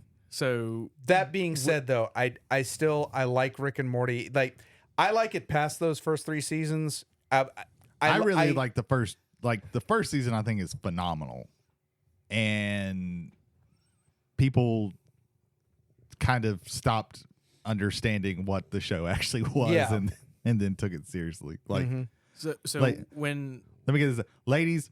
If you're going on a date with somebody, say a blind date, and they really say that they identify with Rick. Don't even pay for the food if you've ordered it. Just get up and leave and run. Yeah. If possible, if it wasn't on an app, maybe you want to change your number because that's the biggest red flag that you can have. So when the whole like Szechuan sauce craze was going on, we on the Gulf Coast were experiencing a hurricane, and my older brother came to me and was like, "Hey, you want to go to Mobile to go get chicken nuggets?" And we went to the. This is Bob Shinedown. No. Timmy Trap. Okay. This is Timmy Trap. Okay. And so we go to the only McDonald's in Mobile that was having the Rick and Morty Szechuan events. Where there were people raffling off Rick and Morty posters and a singular dipping sauce container of Szechuan sauce. There was a clip. I don't remember where I saw it, but I saw it where, by the way, for anybody who doesn't know, the Szechuan sauce, which is a thing that was mentioned on an episode of Rick and Morty and McDonald's as a joke. It was like the first episode of the third season. And I think that was also an April Fool's joke episode because they hadn't scheduled. They did their normal, and all of a sudden it was a Rick and Morty episode. And McDonald's is like, oh yeah, because it was something that was done as it was a tie-in for Mulan. For Mulan, it was a promotional sauce, and it's mentioned in Rick and Morty. And so McDonald's is like, hey, we can use this let's capitalize on this as a buzz thing. The McDonald's that got the Szechuan sauce only got like 3 or 4 of them for some reason. And there's a video because they didn't want to make that shit because they knew it wasn't going to sell. There's a video clip of somebody outside of McDonald's with one of the cups charging people $20 for one dip. Out of the sauce. They were going on eBay for $300 a sauce. Mind you, this was just a joke TV show. There was easily 200 people in that's McDonald's. Insane. That is insane. needless to say, like, the fans of Rick and Morty maybe not give a shit about Rick and Morty anymore. I think like especially that first season, particularly one episode is like phenomenally written. Mr. Poopy Pants? No, it's the episode where Rick tries to commit suicide and fails. But like the show, those first 2 seasons I think are really good. The third season I think is still pretty good. But yeah, it's I just don't give a shit about the show anymore whatsoever. Like I just do not care about it. I liked Solar Opposites. That was a good show. Again, up until a certain time period. Justin Roiland allegedly did a bad thing. Yeah, allegedly. But there are some like Adult Swim is still putting out some good stuff. Right.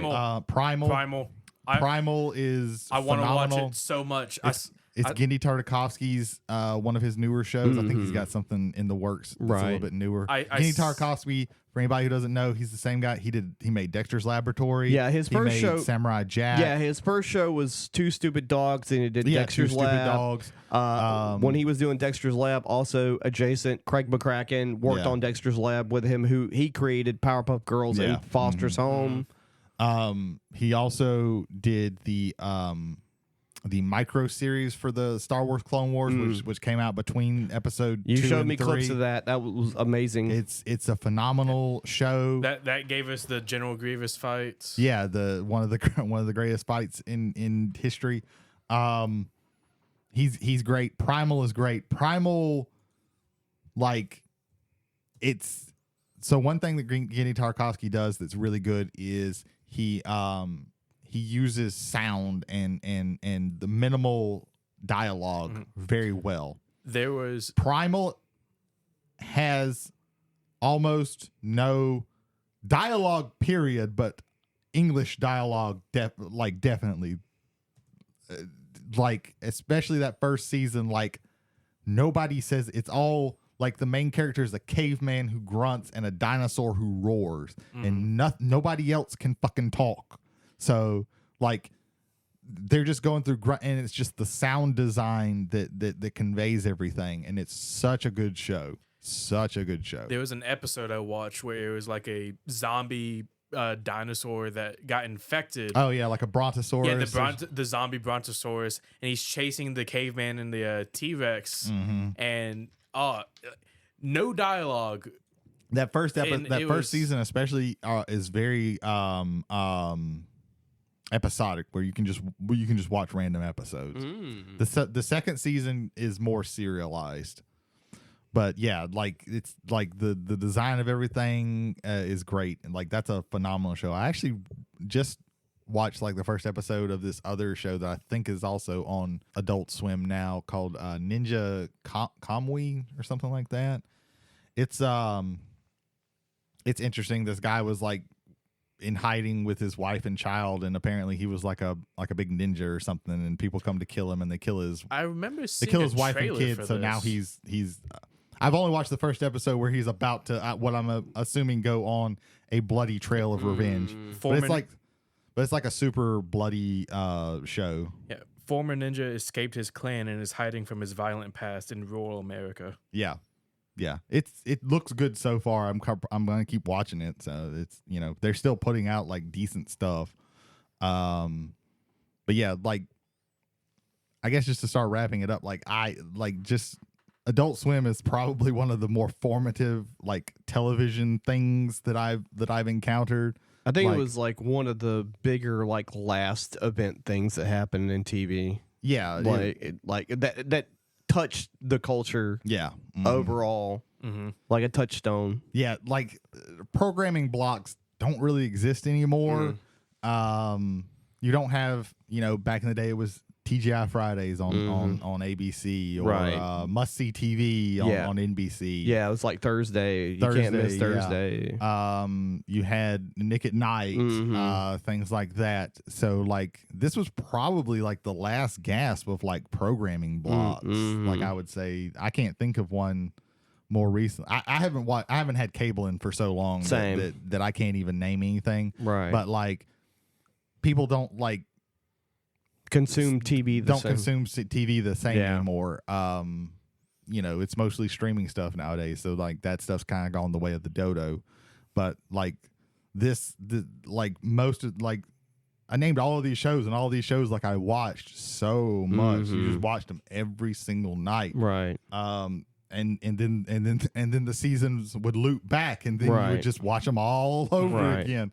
So I have very vivid memories of these shows, even though some of these shows like Aqua Teen Hunger Force and Squidbillies I haven't watched in so fucking long. Right. But I just remember so much about it. Yeah, and certain shows, it's like there's certain things that I can go back to, and there's certain things I can't really go back to just because I watch them so much. Like there's so much new stuff I need to watch, and so much older stuff I need to watch that I've never seen before. Mm-hmm. Yeah. Well, like when it comes to something like Family Guy, I'm never gonna watch Family Guy again. Oh no, I don't. I've seen enough Family Guy. I watched Family when it was on Adult Swim. I watched Family Guy so much, and I used to really like Family Guy, and I got so burned out by it and didn't care anything about it. And now I kind of hate it. It came for me. It's like anything else. It's like as a whole, I don't like the show. There are a handful of episodes that I always loved. But outside of those episodes, it's like it's whatever. And now I don't even. No, I don't care. I don't care now. But I mean, like just thinking back on it. But there are some of these. But a lot of these like Adult Swim shows. Like I have very fond memories of. Like I kind of cherish them. Like it's and again, like this helped grow my taste in anime as well with the other half of it. So like again, like Adult Swim is probably one of the most influential like TV program wise things that I've ever had in my life. Right. So yeah, that's me. Yeah, I mean it hit me at a different time period as it hit some of y'all. I mean, Jay's a little bit older than you, Brady, right? Yeah. Like, so like for me, it hit me like I said around 30, and it was around a time period where, television hadn't been good for a little bit. Like the only good thing that was on TV for me was what other people would consider shit programming, like Monster Vision on TNT with Joe Bob Briggs and stuff like that on Saturday nights, and so. Not watching like your quote unquote normie TV shows. Like the only things I was watching was like wrestling and Joe Bob Briggs that I really enjoyed on television anyway. And so when Adult Swim came around, I felt like there was, this is for me as well. Like this is kind of quirky, stupid, fun, abstract. Like I don't know what audience this is for, but I'm enjoying the hell out of it. And for a long time, I watched just Adult Swim programming most of the time. Shit just looking at all the shit, just like sit down and all of the things that we've talked about. Think about all of these things showing up on a fucking television channel, and just the fact that it was actually there and you could watch it existed is kind of amazing, because most of these are like super, especially like on the comedy side, are super out there concepts. Like people went out on a limb for this shit. People went out on the limb for a lot of this anime. Like a lot of this anime was like dark, depressing, was not super fun to watch, but like it was enjoyable to watch. So like going out on like, things like I said, Witch Hunter's Robin, Wolf's Rain, that stuff, somebody went on a limb for that. Somebody went on a limb for shit like Super Jail and Aqua Teen Hunger Force. Like what? Like how do you pitch someone pitched the idea of redneck squids? How do you pitch and that got greenlit? How do you pitch the idea of Aqua Teen Hunger? So we have a shake, and then we have some fries, and then we have a meatball, and they live in a house in Jersey, and right next to them is this weird pervy guy who who is bald and only wears a wife beater and flip flops, and weird things happen to them. We've got some Space Invader looking dudes. We've got a Dr. Evil who's their nemesis, but only sometimes. You got some talking fruits. They're never going to actually save the day. No, we're gonna call them. Like they're a superhero group, but they're not. They're not. Yeah.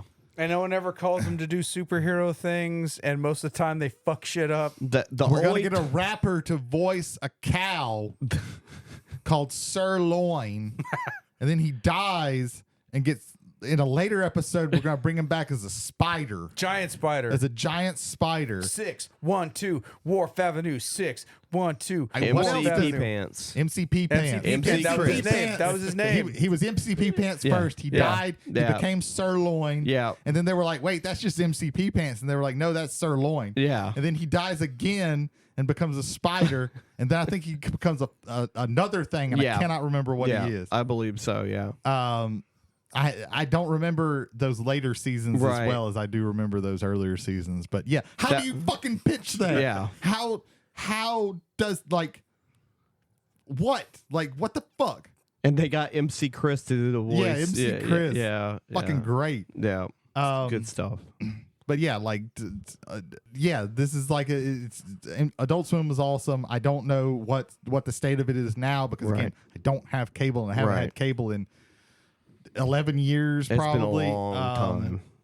But I still go back and like I said, I this last year I've rewatched Venture Brothers. There's something else that I'll probably try and rewatch. I probably Metalocalypse because I need to watch that movie. Mm-hmm. But or Aqua Teen Hunger Force. But yeah. But yeah, the big part of my early adulthood, and I think it's a lot of people's, it was a big part of their early adulthood. And like I said, Ethan hasn't watched as much, but he knows a lot of this stuff just from cultural osmosis. Right. Because a lot of the older people coming up are now, a lot of the people who are making stuff now, they grew up with Adult Swim, Right. so it's kind of bleeding in. Or they used to make stuff for Adult Swim, and now like the guys with Archer, they're making newer stuff. Right. So yeah, this is like it's super influential, I think. So yeah, that's all I got. I don't fucking know. Jay, any final thoughts? Bread forged in darkness from wheat harvested from hell's half acre and baked by Beelzebub. Mayonnaise made from the evil eggs of a powerful dark chicken, beaten into sauce by the hands of a one-eyed madman. Cheese boiled from rancid teat of a fanged cow. 666 separate meats from an animal which has maggots for blood. Mustard. Dijon mustard. Brood witches. There's so much going on in that episode. There's 15 minutes. Yeah. And at some point, they go to hell. Or rather, I forgot about Brood Witch. Shake goes to hell. Yeah. And the entire art style changes. Yes. Yes. The Brood Witch is correct. God damn. Oh man, I'm gonna have to rewatch some shit. Boost Mobile, y'all. Hit me up. Chicken to rise. Chicken rise. Chicken rise. 3,000 years ago. Thousands of years Chicken ago. to rise. And who named our highway click click click click click click click click click. Jesus. Oh man, it's great. Meatwad, what are you doing in my swimming pool? Just hanging out, man. Come on, Carl, get in. It's like, I want salmonella today. Meatwad, you can't set that on fire. Yeah, you gotta use matches too. Meatwad, get the honey. See. Meatwad, get the honey. She travel in my car, living like a star. Ice on my fingers, on my toes, and I'm a Taurus. Check it. I'm going to quote Frisky Dingo. Okay. There's an episode, much like the Boost Mobile episode for Aqua Teen Hunger Force, where they have Oprah. This is around the time where, like, look under your chair. Mm-hmm. Look that shit up. I ain't going into it.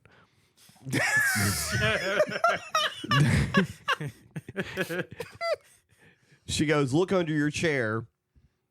And Awesome X had a group of guys that were his backup called the Xtacles. Don't ask.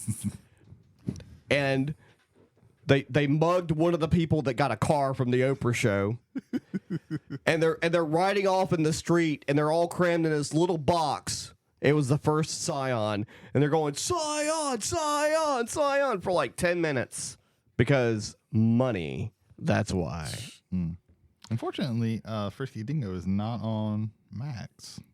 That doesn't surprise me. There's probably some sort of ownership rights with that one. Could be. I Probably. think. Well, got there's literally one season of Squidbillies on there, and it's not any of the earlier seasons. I've got the first season of Frisky Dingo on DVD somewhere. I've got the first 3 seasons of Squidbillies.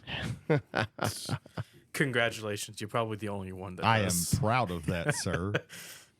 You can buy the entire. I can watch. I have Squidbillies. Aqua Teen Hunger Force movie film for theaters. I have that one too. Yes. Nice. Neil Peart's in that. He does the drum solo of life. Yeah. Yes, he does. When he walks, he just is behind the drum kit, so it's ba-doom, ba-doom, ba-doom, ba-doom. Drum solo of life. No, Neil, it's too late. One of the last bastions of DVDs is they're starting to sell more complete sets now, Yeah. and I think you can get the Venture Brothers, like all of it, for like $100-something. Yeah, if I wouldn't have already, it's less than that. It's like Is it? 89. Is it? Because I've almost bought it a couple of times. Yeah. And it comes with the movie too. So yeah, there was recently a movie of Venture Brothers that came out that kind of wrapped up the series. There's also a second Aqua Teen Hunger Force movie. Phantasgasm or something like that. Plantasm, yeah.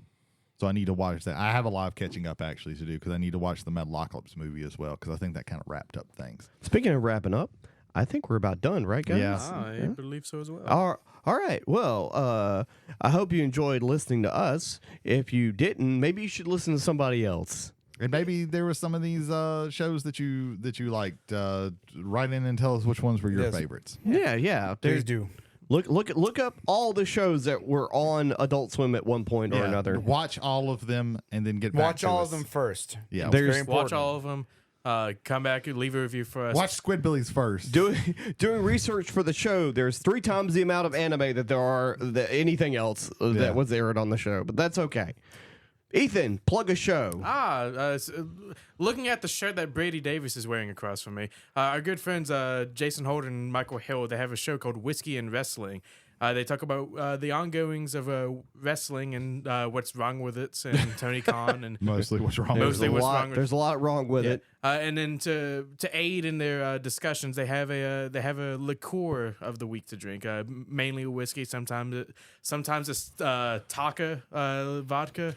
That was Taka. one time, and they regretted it immediately. No, it vodka. wasn't just Taka. It was Taka King Cake. Mardi Gras vodka. I also Mardi have- Gras flavored vodka, which is titty, sweat, and beads. Yeah. Yeah. I have to correct you because liqueur is actually a type of Chocolate? of liquor. Well, it's usually like a sweeter liquor that Yes. is has like chocolate Right. or there's different kinds. Yeah. So I had to correct you on that because they might have gotten mad. I don't know how much they care about actual their imbibations, but if listeners, if you want specifics, liquor or liqueur or whiskey, check out Whiskey and Wrestling. yeah, if you want to know about that shit, go to them. I co-hosted on their latest show, Oh Yes. and was- and we were, and they let in. Hey Jay, how was your prediction? How's 100%er, baby? So we were talking about predictions for AEW Revolution, and Holder and Jason. If I'm wrong about this, if your recollection is different, or we can just go back and literally listen to the tape. He goes, okay, so Sting and Darby Allin versus the Young Bucks. I think we're all of the consensus that Sting and Darby are going to lose. And I was like, so Sting and Darby are going to win this match. And here's why. And it was like, set up the contrarian plane for me to land it right there. God damn it! And it was, but no, it was a fun time co-hosting. I was really happy to be a part of it.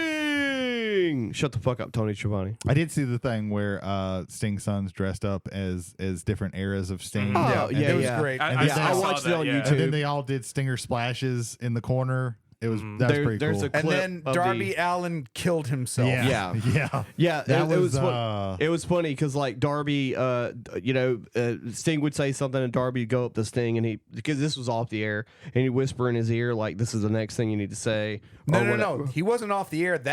Those portions of it were still being filmed. There was a part that was not aired on television that is on YouTube that the AEW channel cut has. it. I from what I heard, they cut it early. Yeah, I was nuclear. You could have fried every egg in the world near me. Darby goes, "All right, Sting, I'll see you later. I got to go to the hospital." Yep. What they should have done with that is just cut cut it before he started talking and just have him wave. Either do that and or then they go cut that goddamn scramble match that wasn't necessary. Well, Jericho had to get a match in, and like he can't be not on the pay per view. Like how does Chris Jericho? Like, the reason why there was a segment that didn't air is one person showed up after the pay per view cut off that was dressed up like Wolfpack Sting, and they couldn't show that on the pay per view. They showed that on the pay per view.